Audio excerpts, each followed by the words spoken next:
What if the most heavily researched blockchain in the world also became one of its most misunderstood? For years, this project has been called too slow, too academic, even a ghost chain by its critics. But behind the noise, it has been quietly running one of the boldest experiments in all of crypto, handing control of its entire future over to its own community. This is Cardano. In the next few minutes, we will cover what Cardano actually is, the problem it is trying to solve, how it works, what makes it different, what the ADA token is used for, and the real risks you should keep in mind. Let's get into it. So what is Cardano? Cardano is a blockchain platform launched in 2017 by Charles Hoskinson, who was also one of the co-founders of Ethereum. Like Ethereum, Cardano is a base layer where developers can build apps, tokens, and financial tools. But Cardano took a very different path to get there.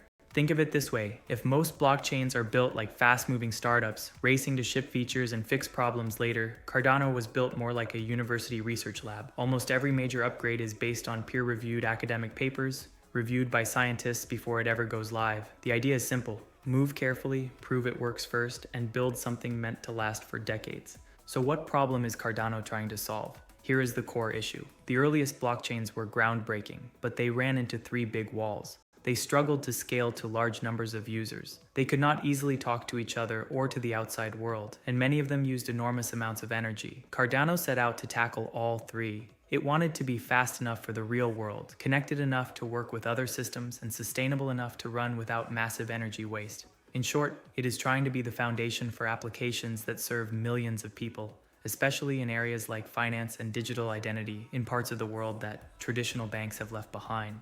So how does it actually work? Here's where it gets interesting. Cardano runs on a system called proof of stake, using a protocol named Ouroboros. Instead of using huge amounts of computing power to secure the network like older coins, Cardano lets people lock up or stake their ADA to help confirm transactions and keep the network safe. In return, they earn rewards. This makes it far more energy efficient. On top of that, Cardano is building extra layers to handle speed. One of these, called Hydra, is designed to process many transactions at once in separate channels, then settle them back to the main network. And another major upgrade, known as Laos, aims to dramatically increase how many transactions the network can handle. Scaling has been one of Cardano's biggest challenges, so keep that in mind for later.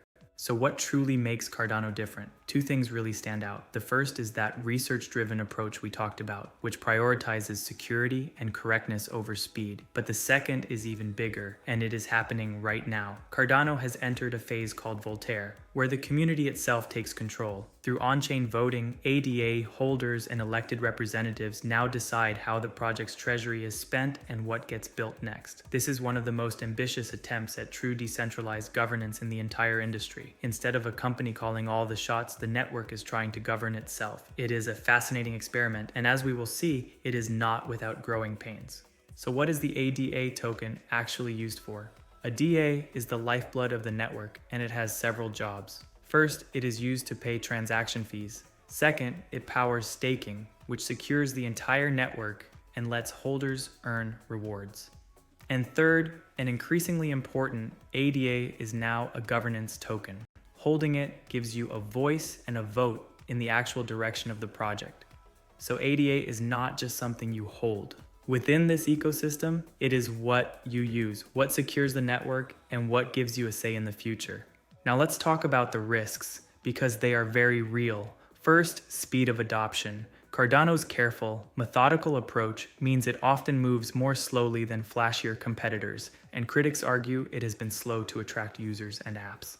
Second, that bold governance experiment cuts both ways. Recently, the community has seen heated disputes, and some funding proposals have been rejected or delayed, which shows how messy self-governance can be. There are also ongoing debates about the long-term health of its treasury. Third, competition is fierce. Many other blockchains are competing for the very same developers and users. And finally, like all crypto, ADA is highly volatile and has traded well below its past highs. So here's the bottom line. Cardano is one of the most ambitious projects in crypto, not because it promises to be the fastest, but because it is trying to prove that a blockchain can be built on science and genuinely run by its own community. Whether that patient, research-first vision ultimately wins out is still an open question. But understanding Cardano helps you understand a completely different philosophy of how this technology can be built.